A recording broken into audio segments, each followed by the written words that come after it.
Most people know dangerous work only as a headline, a fire on the horizon, a storm outage, a rig evacuation, a rescue gone underground.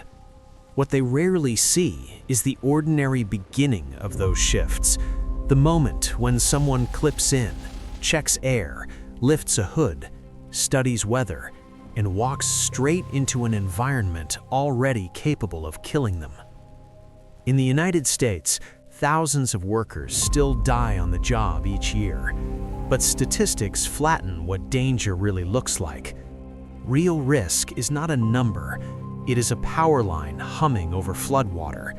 It is a crown fire changing direction in mountain wind. It is freezing spray hardening on a steel rail in the Bering Sea. It is a diver descending into black water beneath a ship, or a rescue team moving into smoke and heat where the map no longer matches the tunnel. These are not thrill seekers chasing adrenaline. They are specialists doing necessary work where the workplace itself is unstable, remote, pressurized, burning, electrified, elevated, or cut off from immediate help. And what makes these professions extreme is not only the danger, it is the discipline required to keep functioning inside it. When a major storm tears through a region, the public sees the aftermath first. Dark neighborhoods, downed trees, a gas station without power, traffic signals dead at intersections. But before electricity returns, line crews enter a landscape full of hidden hazards. Broken poles can still hold tension. Conductors may be energized unexpectedly.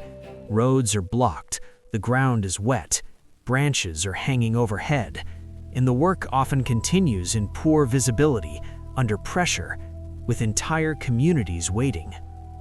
Power line workers do not just climb, they read a damaged system. They isolate threats, ground equipment, manage clearances, and restore service step by step. Height is only one part of the danger. Electricity, falls, struck-by hazards, weather, vehicle incidents, and fatigue all overlap.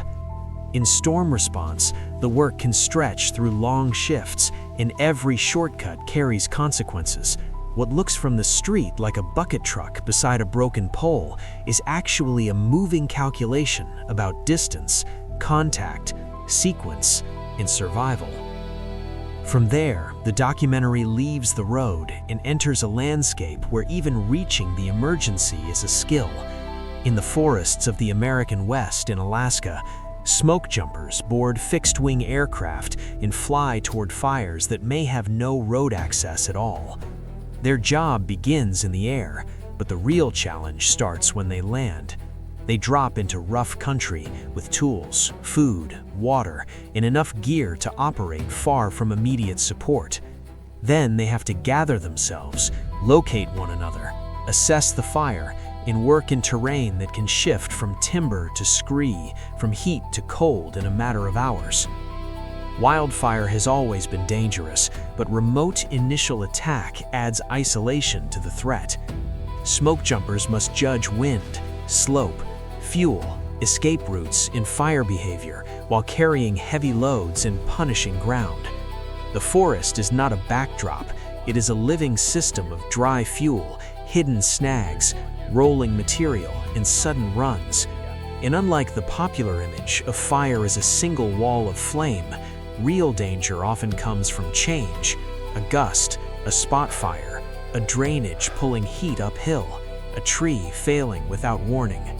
The jump may be the dramatic image, the harder truth is what happens after landing, when a small team is left to make fast, accurate decisions in a place that offers no easy exit. Then comes the sea, not as scenery, but as workplace. In Alaska's crab fisheries and other cold water commercial fishing operations, danger arrives through repetition. Winches turn, pots swing, decks pitch, water freezes on steel. Crew members work in heavy gear with cold hands and limited time. There is no stable floor and no pause button. Even on a routine day, the vessel was moving, the gear is loaded, and every object under tension can become a blunt force hazard in an instant. The Bering Sea has become famous in television and popular culture, but stripped of its mythology, the work remains brutally simple.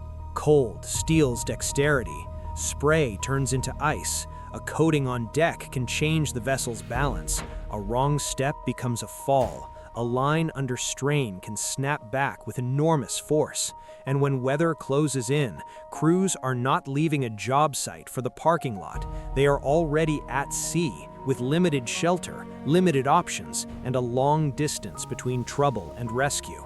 The threat is not one spectacular wave, it is the cumulative pressure of motion, cold, noise, exhaustion, and timing.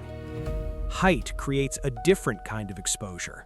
Tower climbers work on the structures that carry modern communication, often hundreds of feet above the ground. From below, a communications tower can look almost abstract, a thin steel line against open sky. Up close, it is ladders, bolts, antennas, wind, heat, cold, clipped tools, safety systems, and constant body control. Every movement is deliberate because there is no neutral space. The worker is either secured, climbing, transitioning, or managing equipment in a place where gravity never stops waiting.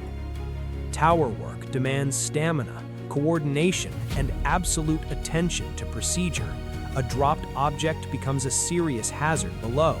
A rushed transfer can become a fatal fall. Heat stress and wind can build over hours, and unlike the cinematic image of a solitary figure conquering height, real tower work is methodical. Teams inspect, rig, communicate, and repeat.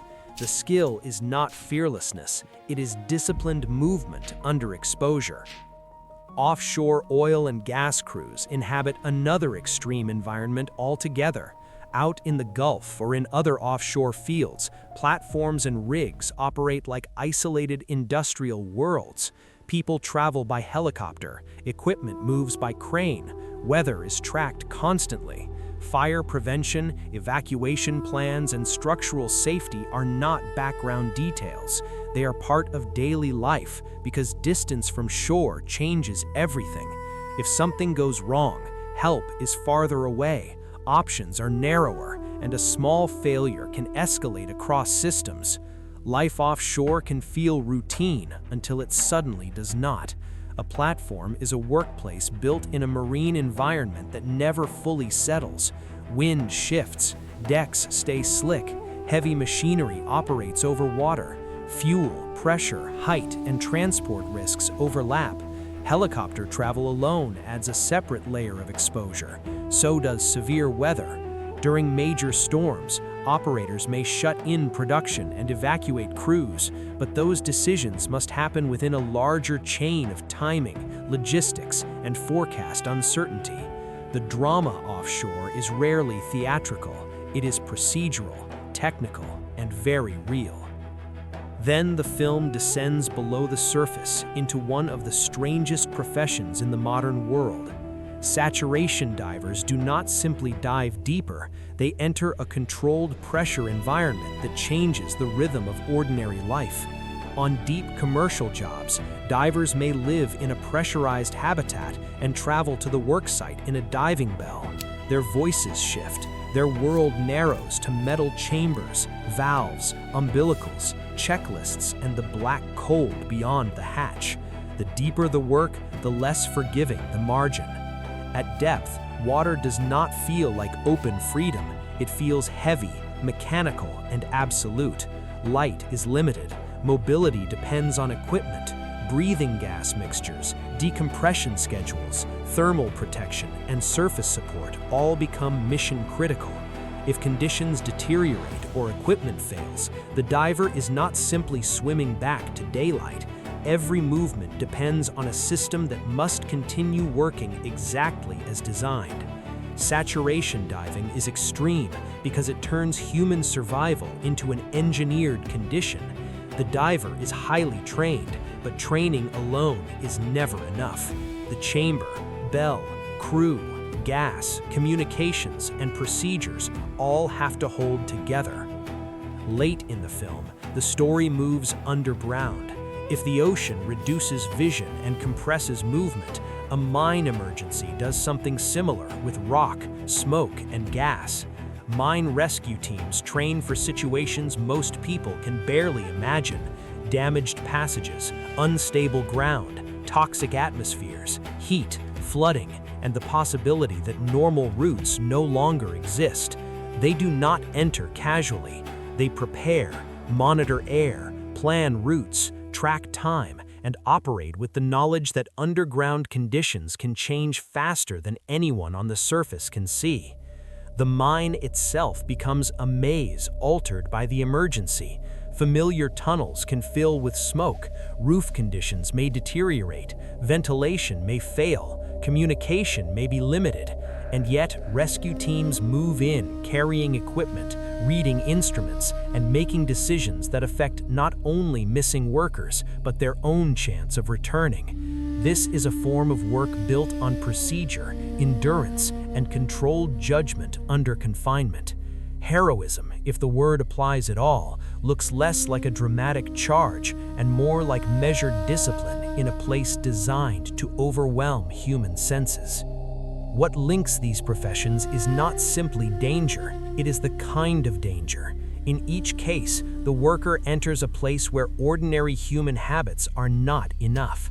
You cannot improvise your way through a live electrical hazard, a shifting wildfire, a frozen deck, a deep dive system, a tower transition, an offshore evacuation, or a smoke-filled tunnel. You train, you rehearse, you trust your team, you follow sequence, and when conditions change, you rely on judgment shaped by repetition, not bravado. That may be the most important truth about extreme work. Popular culture often turns it into spectacle, as if the point were to flirt with death and win. But real workers in these environments are doing the opposite. They are trying to reduce uncertainty, preserve options, and get everyone home. The more dangerous the profession, the less room there is for ego. Society sees the outcome more than the process. The lights come back on. The fire is caught early. The catch reaches port. The signal returns. The platform resumes operation. The underwater repair is completed. The rescue team emerges. We call these results normal because the workers succeed often enough to make them seem ordinary. But nothing about these jobs is ordinary. They exist at the edge of weather, pressure, height, heat, and isolation. They demand technical skill, physical endurance, and a calm relationship with environments that do not care whether a human is ready. And every time those workers step in, they remind us of something easy to forget. Modern life depends not only on technology, but on people willing to go where technology alone still cannot.